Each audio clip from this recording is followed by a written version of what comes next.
Let me start off in the interest of time. I'm Irish and I can tend to talk a lot, so please keep me to time.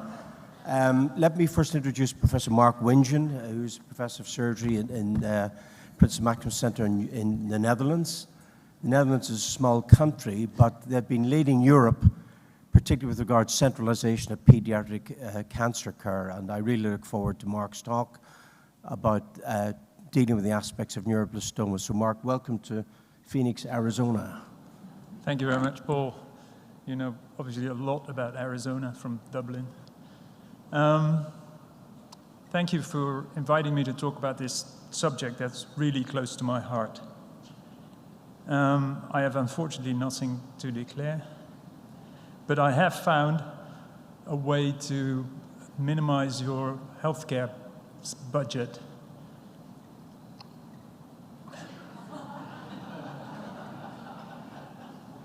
I was amazed by that. And this is not from the Netherlands, this is from the US of A. So anybody can do that, I suppose. Anyway, we centralize. Concentration, centralization, I'll mix up those two. But in 2008, we sat together and said, okay, this is not going to work. We're 8 units of a 17 million population, and the survival is not going to go better. So we need to do something to improve our results. So we came together after a lot of fighting. 4 of the professors that came together from the 8 got sacked. I got sacked from 2 places. Before we got together in Utrecht, in a new hospital adjacent to a university medical center and a pediatric hospital. It is an intense collaboration with them, because what we don't build ourselves, what we don't need, we use from our neighbors. The OR, the ICU, the radiotherapy, infectious diseases, nephrology, you name it, we use them from them.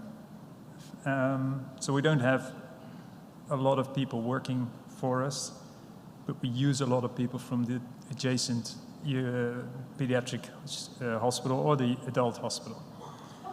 But we do the diagnostics, the treatment plan, the complex surgery, the complex chemo, all the surgery, the radiotherapy, immune therapy, and stem cell transplant. We do centrally. All the indications, all the MDTs are done centrally. So what I did in 2014 was I was a bit hesitant because I didn't have friends anymore within the Pediatric Surgical Society because I left with all their patients. And I wanted to make sure that I knew exactly what was going on before we centralized. That's why I came up with the national cohort, and somebody spent more than 2 years going through all the records of all the hospitals that had been treating patients with neuroblastoma since 1998. And then I compared it to the results after the centralization, which we started at the end of 2014.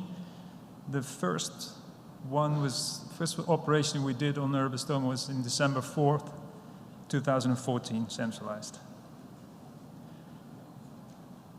We came up with 294 patients and compared 122 in the prospective cohort. These are the numbers.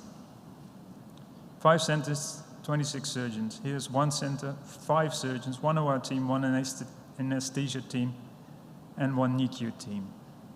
So we did 20 cases per year and 4 cases per team per year.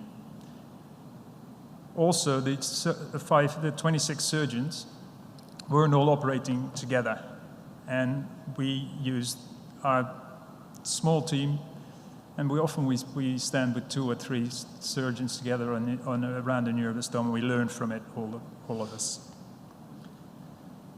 To break it down, the demographics are the same. And we analyzed 244 patients because we did only the high-risk thoracoabdominal resections, and isolated thoracic tumors were not included. And we compared it to the 111 that we'd done from 15 till 21. Operating time went down dramatically, I think. Blood loss. It's 450 mils compared to 50 mils. 450 mils is 1 pint, if you still believe in medieval witchcraft measurements that you guys do. Nephrectomies, always a nice issue. We had 2 in the last cohort, and this was also significant. Major vascular complications, which is something that we all dread when we do neuroblastoma surgery and why we're here. It does get simpler when you do it more often. Mortality. We had 5 cases of mortality, all related to the surgery. And I can say that 3 of them were due to 2 extensive surgical resections, because they removed both adrenals. They spent often 1 or 2 days in the theater operating on these guys and girls, and they died without us being able to do anything. I can remember 1 case. Luckily, we have none, but I'm sure that they will, after today, that will happen. Complications post-operatively, they're the same. Not the serious ones with the deaths and the mortality and the gigantic blood loss, but the grade 1, grade 2, they're the same, because we do the same operation, I think. Vanishing kidney, which is synonymous with rough operation, I think. We have them now, we did have them, but it's very rare, so we can't do statistics on them. Local relapse is the same, but I honestly don't think that it is because of the surgery.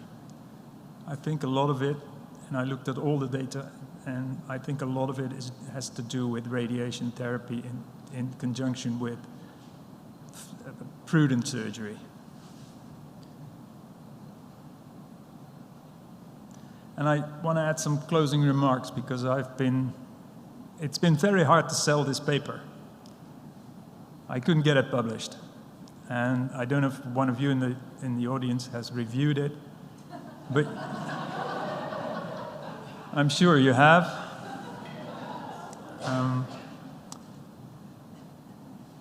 But it was worded very friendly, but basically you didn't believe us.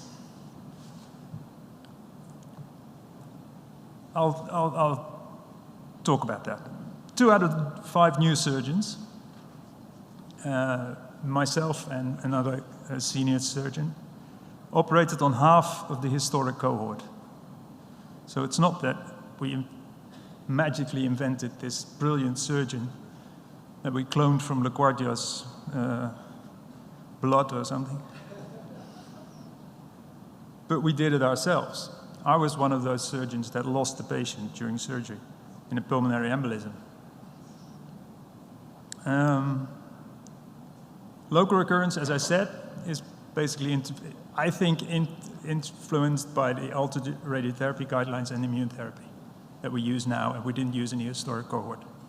Also, there was no trend in the historic cohort towards less complications. So they stayed the same until 2014 from 1998. So it wasn't something that we just jumped on a train that was going in that direction anyway. And better overall survival, which is, I don't think it's due to surgery, I'm sorry. In the first draft of the paper, I added the same study on Wilms tumors. because I thought I wanted to be honest, because it doesn't make any difference in unilateral, simple unilateral Wilms tumors, whether you operate it in the historic cohort or in the prospective cohort. And I thought I wanted to be honest that not every operation works like that. But saying that, we've now done almost 50 partial nephrectomies, and it does make an incredible difference when you do it more often. And when we implement the 3D models that we use, we print in silicon the kidneys that we can, on the bench, a couple of days before, sit around and see how, and address the tumor and see how we're going to resect it and practice it. And we haven't had a positive margin in the last 33 cases, which was not the case in the historic cohort because we were there with 30% as everyone else. Thank you. Any questions now? Thank you, Mark. As the themes are different between the three speakers, we've thought that it's best to take questions after each presenter. So could I ask the floor, or anybody who's online, for questions for Professor Wingen? Jennifer, let's start off with you. Thank you, Mark. That was a wonderful presentation of some great work. So I guess, being from the U.S., can you speculate the applicability to countries much larger than the Netherlands? That's my first question. And the second one, which sort of hinges on that, is did you look at any patient or family satisfaction surveys or burden of care to travel? Because I think that is a huge player in a larger country like the US for families to travel out of their comfort zone and out of their support system. Yeah. Thank you very much. Yeah, thanks for that. Your first question is obviously yes, you can. I find it troubling if there's in one city 3 pediatric hospitals who all do 3 neuroblastomas. I don't think that we can be honest to our patients, say that we're doing the best for them. That's one. In a country like France, for example, there's still 3 pediatric hospitals in Paris alone, which has 10 million people living in it. Second question was? Yeah, but we didn't. But it takes an hour and a half to get from one end of the country to Utrecht. I live in the south and I commute. So it's no comparison. So we're very lucky with that. That being said, I don't think that's a reason not to do it. Dave. So, great presentation, interesting ideas. My questions for you are, one, I'm going to disclaim I didn't review the paper. But 2, was there any other change in the therapy paradigm that occurred around that same time frame, like increased use of neoadjuvant chemotherapy or delays in therapy or anything else that might be a confounding factor for the outcomes that you saw? Yeah, I only looked at the preoperative stuff that we gave, and that was the same, because all the rest we did post-operatively, and that's why I don't think I can take all the credit for the local recurrence. So we did immune therapy and radiation. I don't think those made the difference. But the tumors are still the same. They feel the same, they look the same, and they're shitty as hell. Yeah. Thank you, Professor Wingen. That was an excellent way of outlining things for this audience. And I want to have one comment and one question. One comment is that I think your data, as well as others from the United States, have indicated clearly that if you do more cases, the outcomes are better. We have hurdles in the United States that just can't be overcome.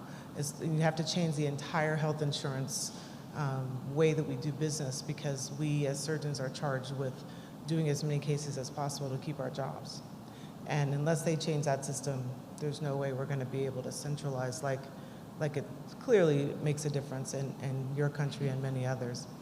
My question is, what is the contribution you think from the anesthesiologist and the team being the same as opposed to the surgeons being centralized? Because I know in my experience, if I've got an anesthesiologist that has done the cases with me over and over, it goes much more smoothly. So what do you think is the contribution? Oh yeah, they react preemptively, and they know what we're going to do, and they know when the risks occur. When we start getting silent, then it's getting dicey. Right, exactly, Yeah. right. And about your comment, our centralization originated from the oncologists and the surgeons and the parents. Interesting, yeah. And that last one made a huge impression. Yeah. And now the reason we do it is exactly as you say, because no other hospital will get funded for it, will get reimbursed if they do a neuroblastoma surgery. Yeah. And that's that was factor. basically the end of it.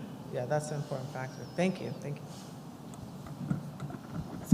you, Mark. I think another big thing is the training issue for the new generation of surgeons, because you can't train on a small handful of cases a year. And clearly, the Netherlands has that opportunity to provide that training.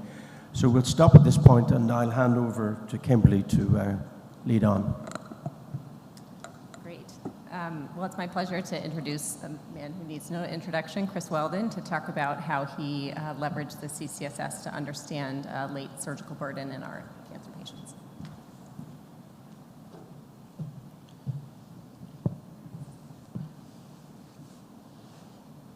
Good afternoon.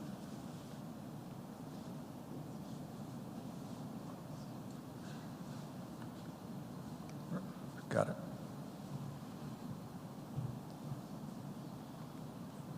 it. Good morning. Thank you very much for the opportunity to speak.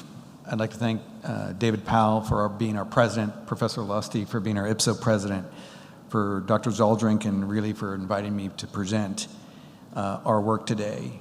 And I'd like to start out and say I have no financial disclosures, but I do have many others, and I want to take a minute to go through them. These are my attributes. It's real. I don't belong on this days. I don't belong in this setting. It is extremely rewarding to be amongst my colleagues and friends, let alone to present, because at the end of the day, this talk is very personal, because I am a survivor of many recent medical issues. And it means a great deal to present a topic that I discovered serendipitously and stood with others to make it happen. And before I begin, I want to acknowledge what really counts and where this stems from. It's those that survive. In this room, we deal with the worst of the worst. We deal with children who don't make it to their next birthday, their next graduation, their next family event. And as such, this talk is dedicated to them. When I started out 20 years ago, I had young children, and my work life and my personal life never interacted. But slowly as I went on, decade by decade, it became clear that the tap on the shoulder at one son's graduation with a thankful parent telling me that her daughter was actually in the same class and I'd treated her for Burkitt's lymphoma. Or another child whose parents happened to remind me that I operated with Dr. Schamberger on their child, and that child is now the coxswain of my son's rowing team. Or yet another child who had yet another medical problem. And it became clear that what I took for granted was the standard 5-year survival curve. That's what we were all taught. But what I didn't understand is that what we really talk about is survivorship. I am here because of this man.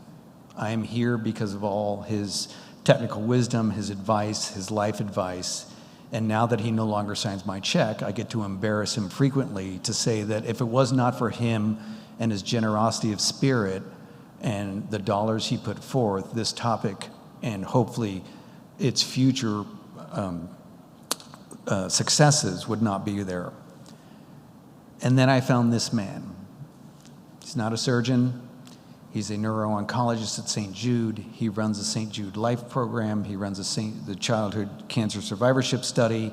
And he is the shepherd that brought this study to fruition through patience, grace, kindness, and expertise.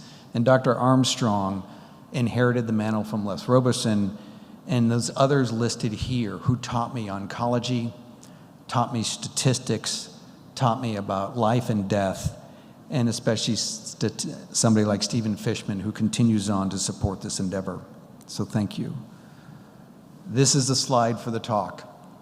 It has nothing to do with the title, but this is what you need to ask yourself. Every morning you look in the mirror, every night when you talk to somebody, what can we do? Because this hidden problem, this occult devastating issue, cannot be ignored. Why? Because we've only gotten better and better procuring good results. And as such, we will leave our survivors with a problem that they will carry forward for decades, well after we're done practicing and likely dead, that they will have to deal with, that we're discovering. So how do you get involved? Take down these two websites. The first is our European Society of Childhood Cancer Survivorship. There are meetings in Lucerne, Switzerland in a month. It is a remarkable repository for data, studies, and knowledge.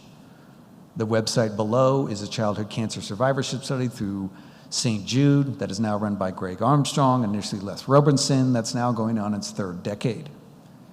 This is our study. This is our life. This is what we do, and these are the results we need to maintain. And if you're really bored, you can email me or call me, and I'll tell you where to go. This is the pantheon with which I work. These are the people that make it happen. These are the brilliant ones. I'm kind of the mother figure in the grocery store, and the children hide behind my skirt, all on a side to take care of things, and I help to guide them. This is Brian Diffenbach's study, and Brent Weil is the bedrock on which this study continues to function and work well. We now have close to 10 providers spanning 7 institutions, 3 surgical disciplines. We've got 12 papers already published, another dozen in the works, and we're starting to evaluate our next cohort of 25 years worth of patients and data to determine what the next steps will be. First and foremost, what is survivorship? It is not survival. 80% of our children survive cancer.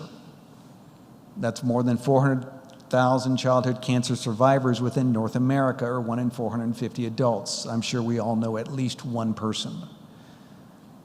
At 30 years after treatment, at least 70% have a single chronic condition, if not more, and 40% would have this condition described as severe.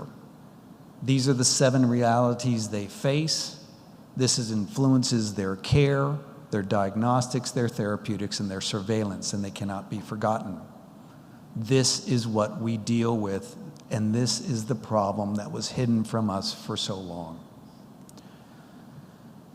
After 9 years of work, we were able to publish this paper.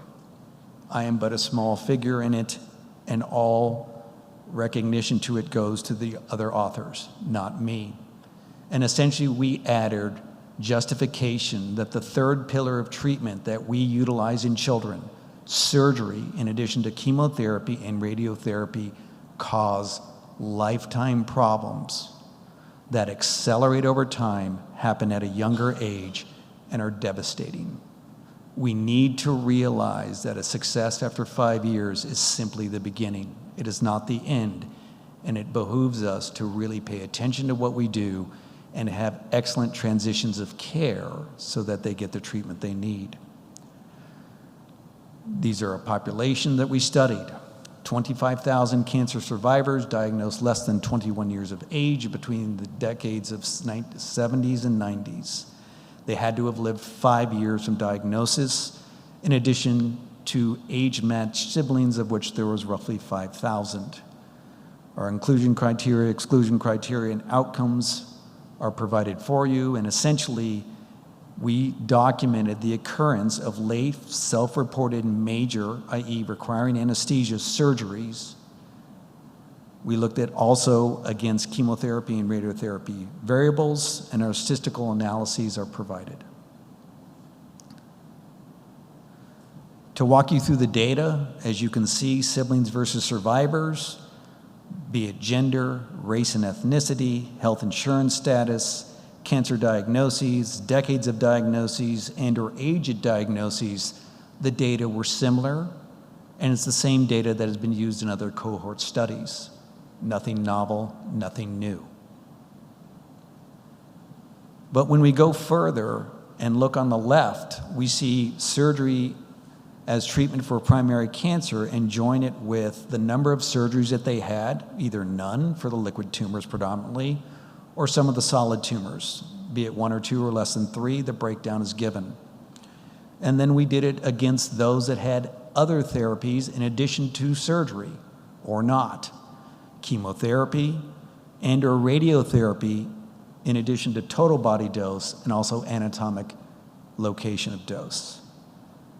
And then finally on the right-hand side, we then counted any late major surgical intervention. And approximately 50% of the population, or 12,000 survivors, had a major surgical intervention, at least one. And the siblings, it was 2,000. And then we documented the number of cases. And yes, it's quite hard to believe that some had more than 6 surgeries. The number is not small. Almost 8% of the entire cohort had 6 or more surgeries. It's pretty impressive. This is our first data slide. Along the y-axis is the mean cumulative counts per 100 individuals of the number of procedures. Survivors are in red, siblings are in yellow, against 5-year increments starting at 5 years out from survival, and that's why the x-axis starts at 5 and not 0, with the representative number of siblings and survivors as time goes on. And as you can see, survivors had a statistically significant increase in the number of operations versus siblings. This was not dominated necessarily by one single tumor type. As you can see for the liquid tumors, same graph as discussed, you also see an increased number. Hodgkin's disease had the highest, non-Hodgkin's was second, followed by AML quickly, ALL was the least, but all were higher than their siblings. If you juxtapose that then to solid tumors, we also see that it holds true for solid tumors and not just liquid tumors. So surgical interventions created a problem that they carried with them, and it intensified over time. If you look at the tumor type, Ewing's and osteo were certainly the worst culprits, followed by soft tissue sarcomas. Our beloved Wilms tumor, that we know is generally the least problematic at times, still had a much higher rate than those of their siblings. This is a very busy graph. I'm going to spell it out pretty quickly, pretty simply. It looks at the mean cumulative counts per 100 individual survivors of the 95% confidence intervals on the leftmost column. It breaks it down against any late surgical procedure and then by specific anatomic type. But most importantly, I want you to focus on the adjusted rate ratios that we constructed to compare the data. And as you can see, that if you look at the adjusted rate ratio, essentially any late major surgical operation was happening as a 2-fold increase versus their age-matched siblings. Mastectomies, 6 times. Cardiovascular, CABG, 6 times. A valve procedure, 12 times. Endocrine surgeries, gastrointestinal surgeries, pulmonary surgeries. As a surgeon, these stood out the most because this is what I do. But look at what our colleagues deal with as well.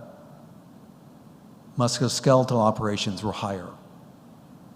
Female or gynecological procedures were higher. Cranial operations were higher. Spine surgeries were higher. This is not a problem unique to general surgeons.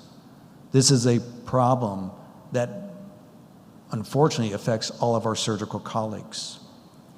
To look at the data a different way, we looked at unadjusted rates of late major surgical interventions, siblings versus survivor, and then by disease, with each colored box representing the total proportion of cases within that number.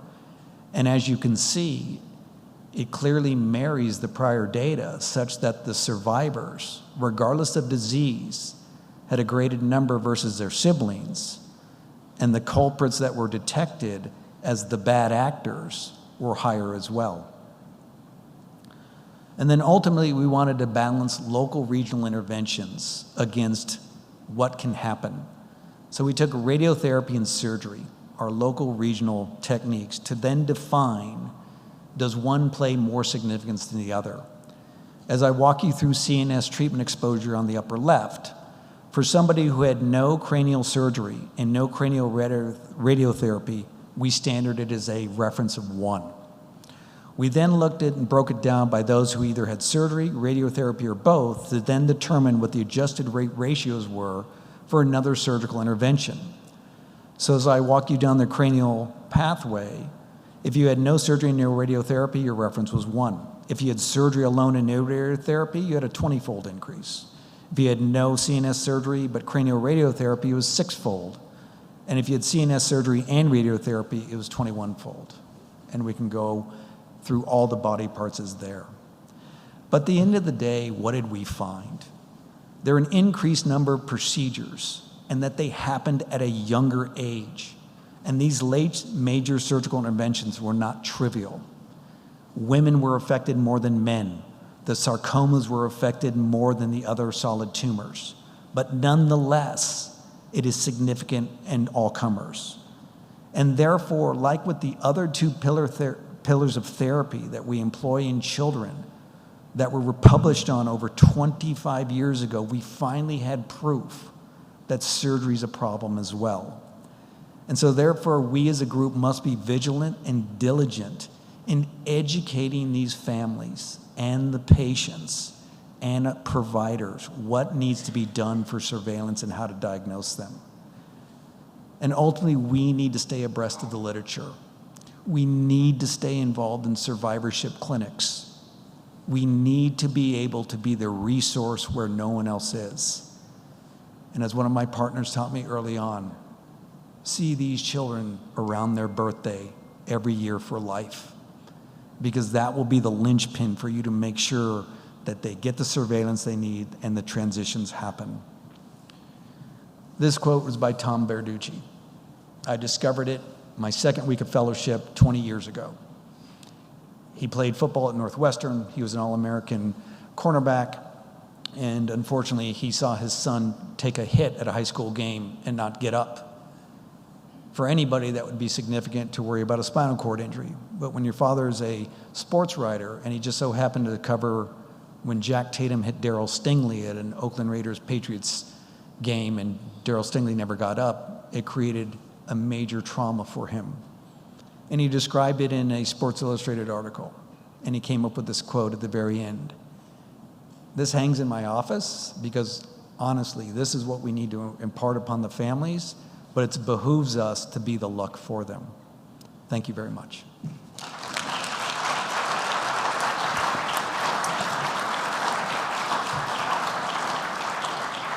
Well, thanks so much, Chris, for that awesome paper and presentation. I hate to say it, but we are a little behind on time, so I think we just have to go straight to Dr. Manici for his, who's representing the Midwest Pediatric Surgical Consortium to talk about how they used an algorithm to decrease unnecessary oophorectomies.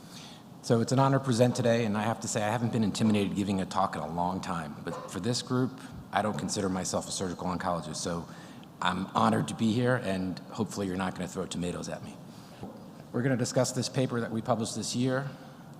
In terms of disclosures, this work was funded by the Thrasher Research Fund, and otherwise there were no other personal or non-grant related financial disclosures for any of the authors.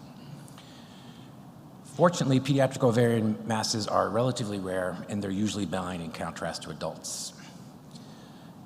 With that, they can be managed by a variety of practitioners, including us, pediatric adolescent gynecologists, adult gynecologists, and that variability in who treats you can create significant variability in care because of our differences in training, our perspectives, the institutional resources from where you're treated.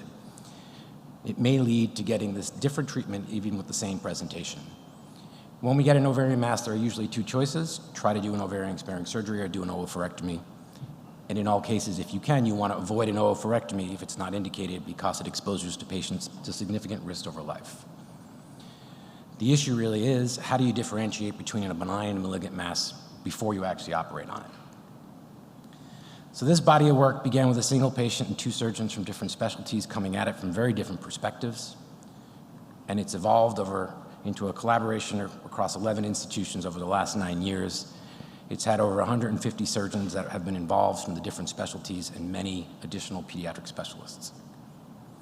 The goal overall is to improve outcomes of adolescent patients with ovarian masses by improving preoperative risk stratification and hopefully decreasing unnecessary oophorectomies. The study had 2 objectives. We wanted to evaluate the ability of this algorithm to first discriminate between benign and malignant pathology. And you can look at all the performance metrics of a diagnostic test, sensitivity, specificity, all of those things. And the group that designed this study, the one we cared about the most was the positive predictive value, which was really that if the algorithm said you should go to ovary-sparing surgery, how likely was it right that you actually had benign disease? And the other metric people cared about was what we called the misclassification rate, which is sending someone with malignant disease to ovary-sparing surgery. And then the primary comparative outcome was looking at unnecessary oophorectomies, which for better or worse was defined as oophorectomy performed for benign pathology. The design, relatively simple. Pre-post interventional study across 11 hospitals, an estimated time period for each group to get us to a fixed number of complex masses, a fixed population 6 to 21, and the intervention was a consensus-based algorithm. And that was where the problem was. How do you get 11 institutions, 150 providers of the medical specialties to come to consensus? So there was a significant amount of pretrial work that went into this, starting with a large database study, first demonstrating the problem. So across large children's hospitals, the variability in using ovary-sparing surgery for benign disease ranged from 23% to 78%. Then a single institution study of an initiative to try and promote OSS using an evidence-based algorithm, which was markedly successful and took the rate from over 70% down to 4%. We did a retrospective 11 institution cohort study to help inform the algorithm, specifically trying to identify factors that were associated with the procedure choice and associated with malignancy to figure out what to put in there to help guide patient flow. We had to evaluate which of the various tumor markers to use and include, which would give us the best discriminatory ability. And then there were questions of if you come in with torsion, are you at increased risk of malignancy? And so we went through this algorithm and generated as much evidence as we could to try and guide patients to the right point. This is the algorithm that was implemented in the study. It's got 2 arms of whether you're suspected in torsion or not. And the primary goal, again, thinking about that positive predictive value and the misclassification rate, was to guide patients who potentially had a malignancy to this node and to hopefully not have anybody pass to the ovary-sparing surgery mark without getting a multidisciplinary team discussion. So this group probably doesn't need this algorithm because they're all experts, but most of these kids are not treated by one of us. And so we want to try and put something out there that the regular practitioner can pick up and hit the pause button if there's a concern and then call one of you. Within the multidisciplinary team discussion, that varied by site. Again, thinking about the resources that you have, it had to have a minimum of these 2 specialties involved, any of these specialties involved. Almost all of them had a pediatric surgeon, a form of a gynecologist, and usually a radiologist, and then sometimes some of the others. The last thing we did to build consensus, convince those surgeons that this is going to be safe, is we field tested it on this cohort. And basically it had 100% positive predictive value for triaging to benign disease, and a 0% false positive rate for sending someone with malignancy to ovary-sparing surgery without having triggered what would have been that multidisciplinary team discussion. So then finally, we actually did the study. We started in 2018, it took us about 3 years to get the number of patients we needed. We were delayed an extra 6 months because COVID changed the referral patterns, and then we had 1 year follow-up. The statistics of the study are designed to basically look at the intervention cohort for diagnostic purposes and then compare the pre and the post-intervention cohort because the adoption phase was when it was rolled out and people were learning how to use it. This is what the cohort looked like. There were 96 patients in the pre-intervention cohort, 318 in the intervention cohort. No real remarkable differences in terms of age, menarchal status, or race and ethnicity makeup. In terms of the clinical characteristics, suspicion for torsion, the presenting symptoms, the urgency of the operation were all similar. There was a slight non-statistical change in who was doing the operations, with the intervention cohort having a few less done by pediatric surgery and a few more done by pediatric and adolescent gynecology, probably related to the growth of the field at the institutions. Overall, the rates of malignancy were statistically similar, but they were slightly higher in the intervention cohort. So the first thing we need to know, did people actually follow the algorithm? So there's two metrics you want to look at, compliance and fidelity. Our compliance was actually very good, 95% based on the way we defined it.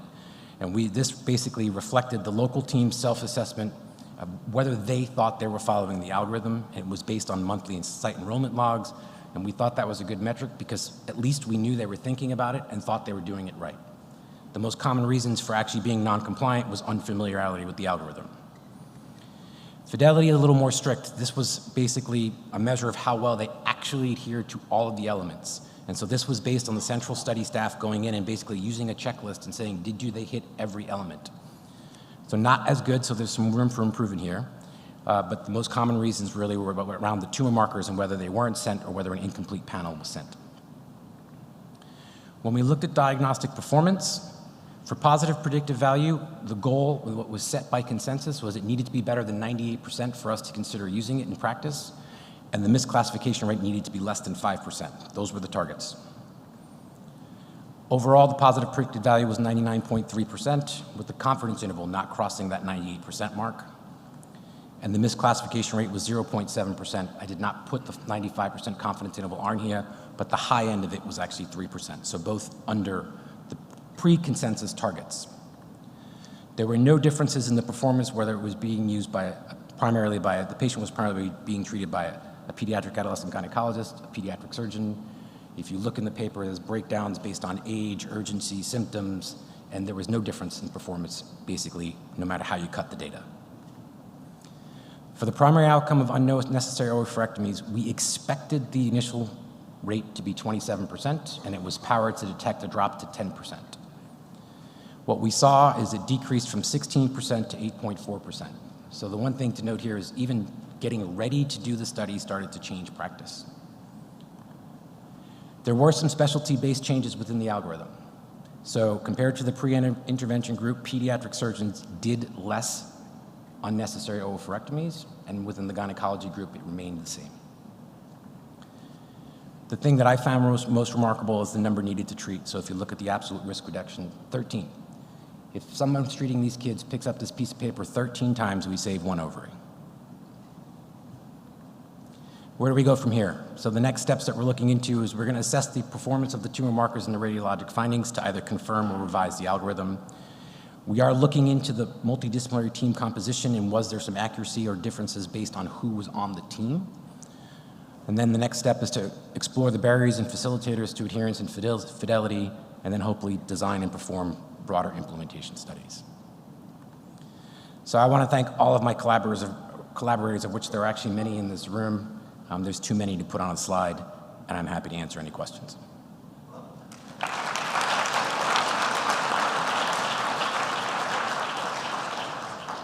Thanks, that was a really terrific talk. Jenny's given me the go-ahead for one or two short questions, either for Dr. Benici or Dr. Weldon. I have a question. Tim Lotz from Lurie. Great talk. Thank you very much. This is really practice-changing data. My question, it's getting a little nitty-gritty, and it was in your next steps, but the inhibins are hard to get. They take a long time to get.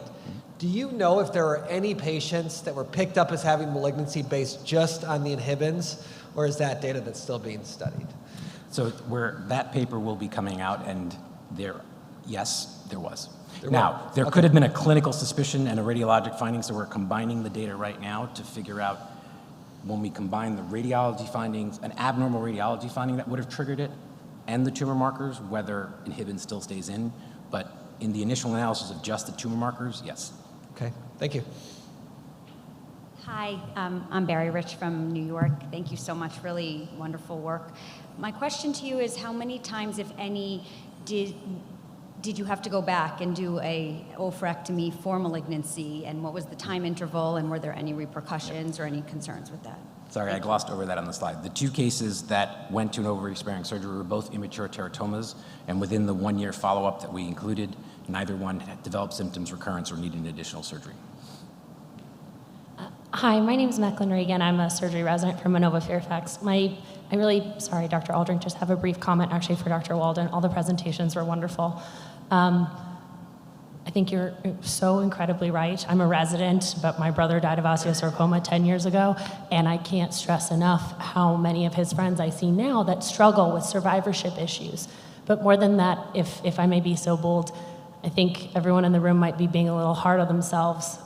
Everyone has worked so hard for years to improve survivorship, and now what a good problem to have that we now have to focus on helping them with all of these issues they have the rest of their lives instead of just making sure they live. So thank you. All